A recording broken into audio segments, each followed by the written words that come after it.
So on this left hand side engine mount, I've just removed the 3 nuts and just put them to one side, and that should be it for this side. I should be able to just lift the engine up off the studs rather than remove the whole bracket. So on this gearbox mount it is a similar story. There are two 17mm nuts, and then I should be able to remove the whole mount. The one in the nut in the middle, which looks like a 19 or something, I'm not entirely sure if I'll have to touch that. We'll find out in a minute, I guess. Okay, so as it turns out, I do need to undo the middle nylock nut. So I'll do that next, but before I do that, I don't want the gearbox end to drop, which it will, because there's nothing underneath supporting that. So I need to rig up my strap on my crane first. Okay, and so for right now I have my seatbelt hooked up onto that 10mm bolt just down there. I bolted that on, and then I've just tied a knot in that, and that'll hold it plenty steady, just to, you know, pull the engine up and out of here. So the only thing holding it in now, unless I've missed something, is that there, which is what I am about to remove. Okay, so as you can see, once that engine mount is out, the gearbox basically just falls. I wasn't really that worried about that because there's nothing underneath it for it to damage basically, and I know that it's of sufficient height to be able to pull it up or out. All you need to do is, as you're pulling it out, is just go real slow, just a tiny pull at a time, and just make sure it's not catching anything. See that? I heard something just then. There it is, just catching down there. So you just need to be careful basically, and just use a little bit of common sense. You also need to be careful about stuff like this. Obviously the engine is getting really close to the clutch slave, so you just need to make sure that they do not contact one another.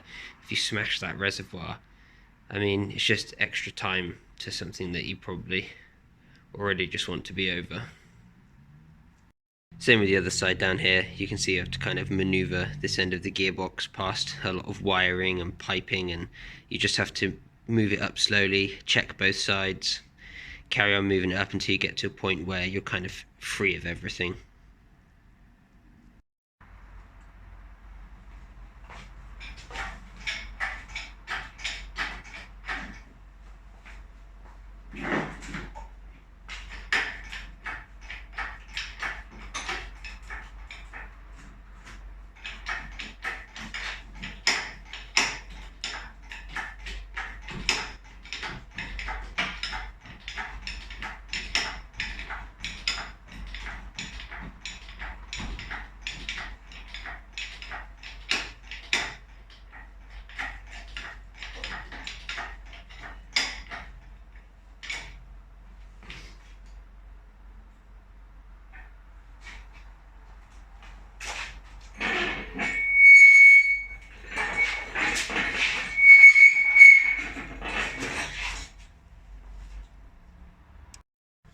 So this is where working with an impact gun is quicker and safer. When you've got like a unsecure load that rocks like this, you don't want to be there with like the breaker bar trying to break things loose. So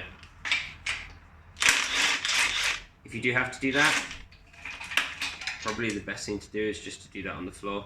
With brackets like this, you also kind of need to remember their orientation. So where they go, I like to lay mine out on the floor.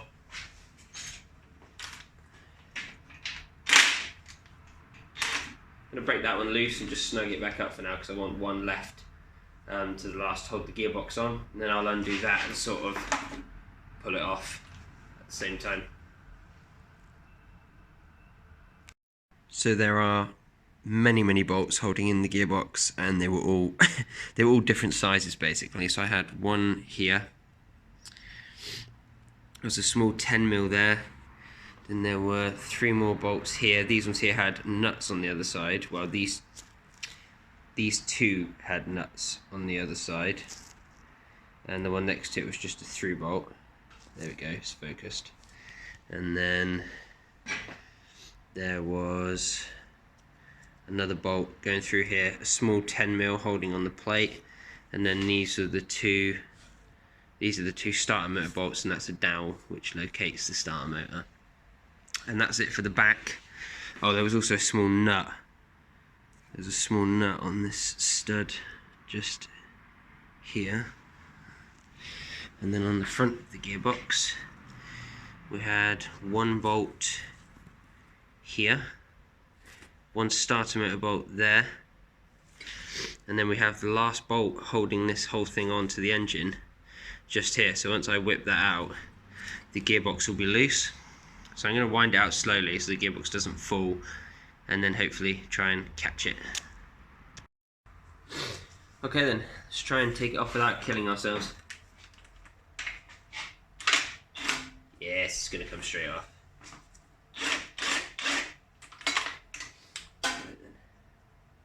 Definitely not going to impact gun that all the way out. I need both my hands for this.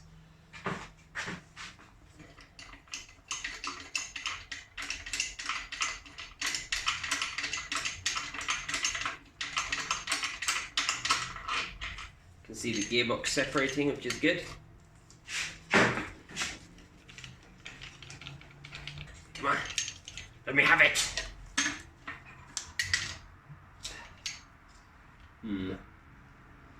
Might need a little bit of a tap. Gonna put this bolt back in a few threads while I give it a little love tap. See if that'll bust it loose. We're back with a tapometer. Just gonna give it a few gentle love taps.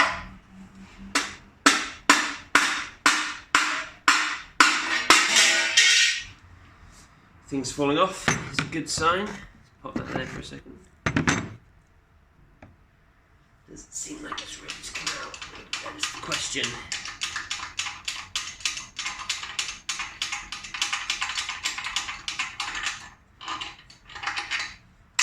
That bracket on top. Yep, she's ready. And there it is. That is what the inside of a gearbox looks like.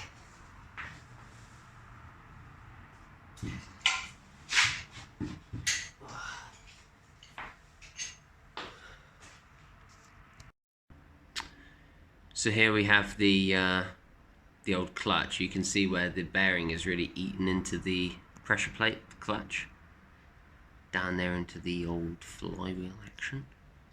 So this isn't good basically. When you see this, that clutch could just explode at any second. One of these fingers could just snap.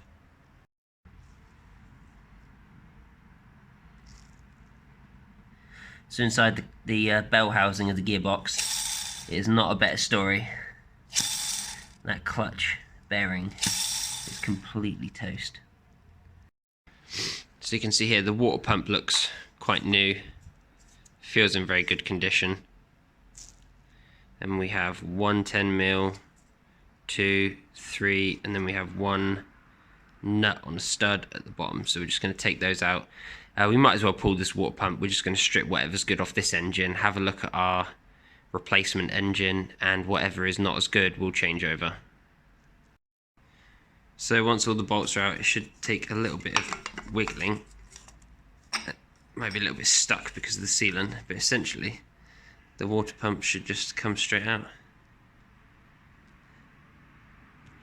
Oh, I've seen much, much, much worse. That's not bad. Just taking off the clutch now basically.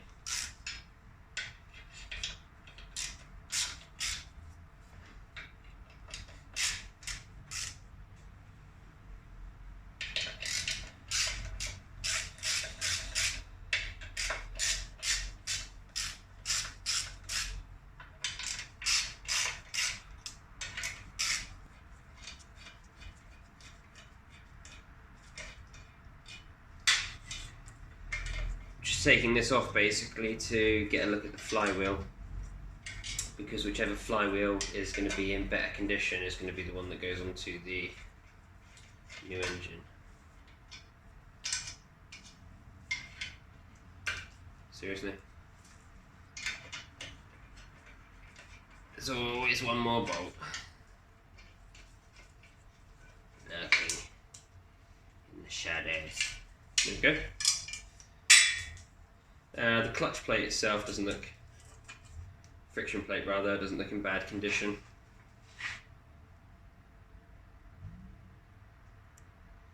Actually looks pretty good, to be honest. No broken springs, it's not overly shiny. So I suppose that's a win in some ways.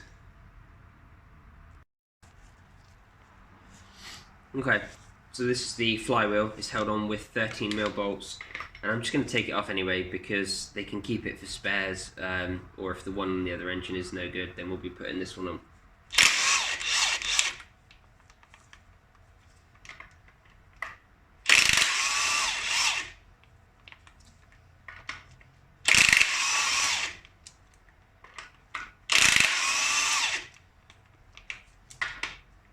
You do have to make sure that you keep the socket flat. On the inside of my socket, it's got like this little ridge. On here, it's quite flat, so you do need to make sure you get it like spot on. A little bit of oil there for you.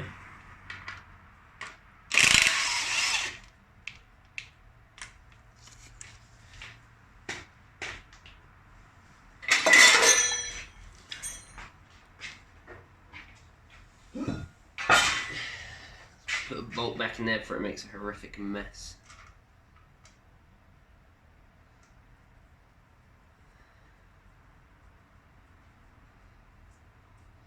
There we go. Obviously goes into an oil passage. So this hard pipe here is held on by what looks like one 13mm, and then the rest of it's just hose, and then it goes into the back of where the water pump was. So I think that's a 13. No, it's not. It'll be a 10 then. And the reason I'm taking this out is because I've seen the one on the new engine, and it is no good. It looks quite rusted, so I'm kind of hoping it'll come loose. Okay then. There we go.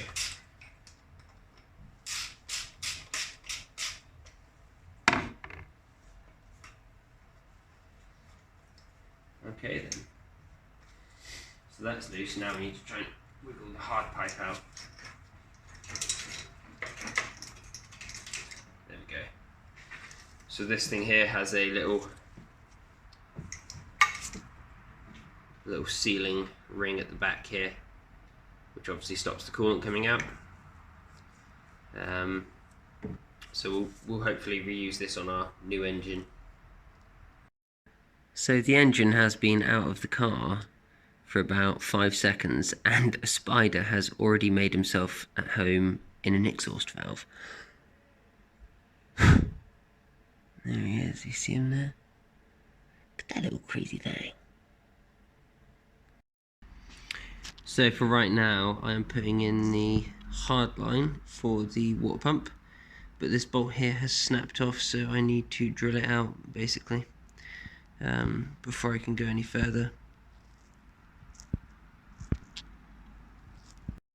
Okay, so I've just put the gearbox on and the new clutch, which I held on by some 10mm, and I've just got this bolt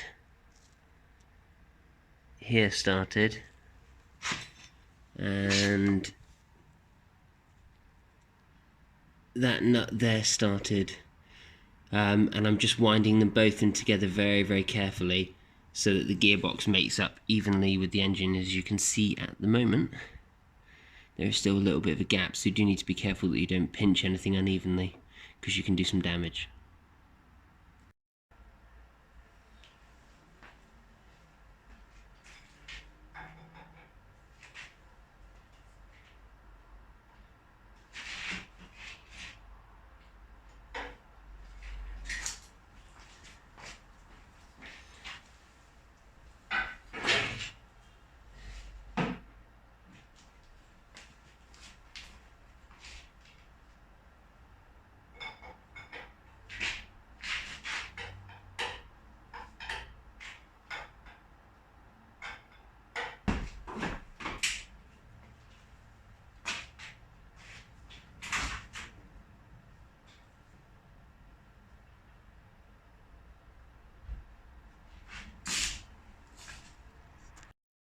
So as you can see, I was just putting the engine in, and what I like to do is locate this side here first, like so, and just get them started hand tight.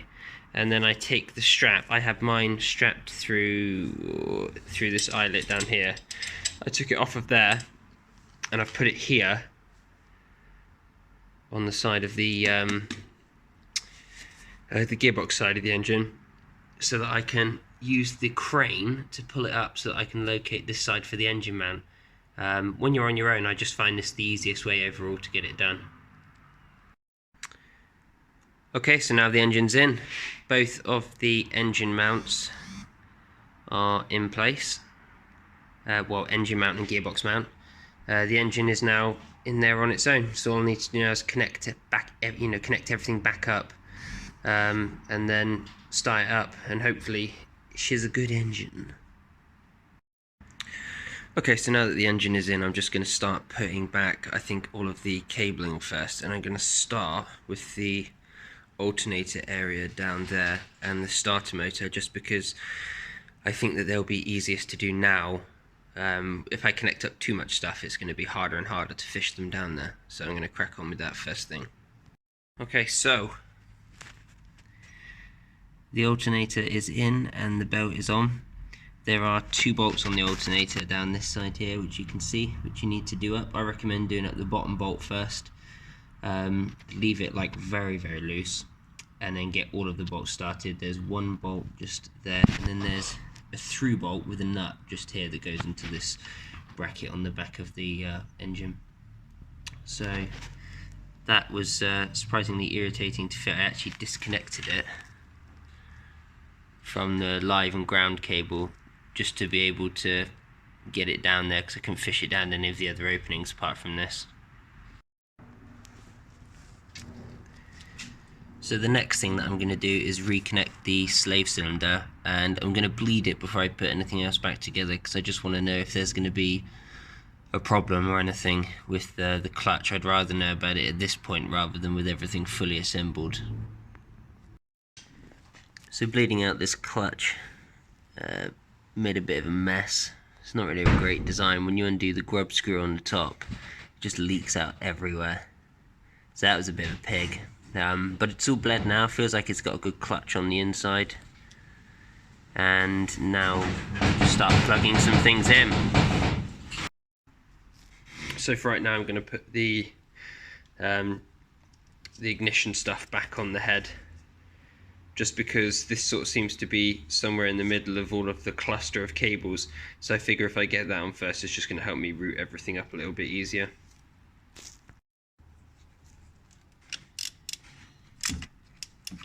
There are 3 bolts on this. Okay, and then once you've relocated all of the electrics bolted on the starter motor and the alternator, the next thing to do is to put on the exhaust manifold, and then we can start connecting up the exhaust underneath. So now that the manifold is back on, it's just a case of putting on the heat shield on this side and then connecting up the O2 sensors and the downpipe. Okay, and so the engine is now in, everything is connected up, and we're ready for the first start. So I'm just going to crank over the engine for 30 seconds with the spark here disconnected. I've just unplugged it, just so the engine won't start up while it builds some oil pressure and some compression. And then we'll try and plug those back in and fire it up.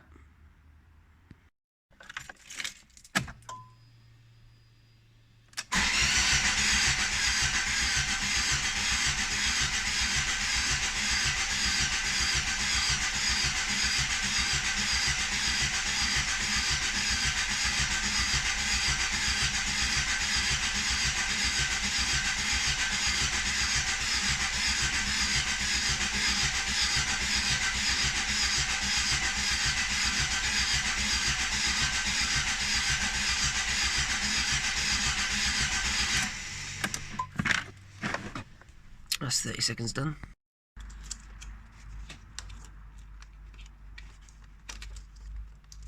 Just plug keys back in. There we go. They got those plugged in, aren't they? Yes, that's on. Yes, that's on. Cool. Now we'll try and fire it up for the first time.